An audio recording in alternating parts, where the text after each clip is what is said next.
चालू है नंबर। चलिए तो आगे बढ़ते हैं। अभी हम देखेंगे यहाँ पे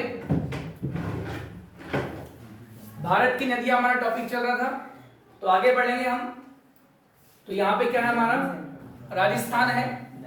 तो राजस्थान में यहाँ पे निकलती है जो नदी है लूनी नदी, इसी को लूनी या साल्ट नदी कहते हैं, जो अजमेर के, राजस्थान के अजमेर के नागा पहाड़ी से निकलती है।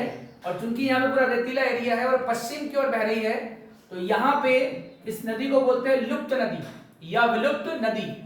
तो ऐसी नदियां जो रास्ते में बहते बहते बहना बंद कर देती है या लुप्त हो जाती है, उन नदियों को बोलते हैं अपन लुप्त नदियां या अंतःस्थलीय नदियां, जो सागर में जाकर नहीं मिलती और रास्ते में बहते बहते बहना बंद हो जाती है।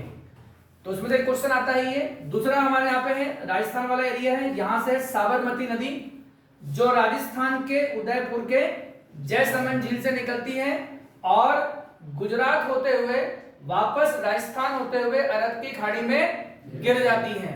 फिर हम देखेंगे साबर नदी के किनारे गुजरात में पहला शहर कौन सा है, अहमदाबाद शहर, और इसी साबरमती नदी किनारे गुजरात में दूसरा है साबरमती आश्रम।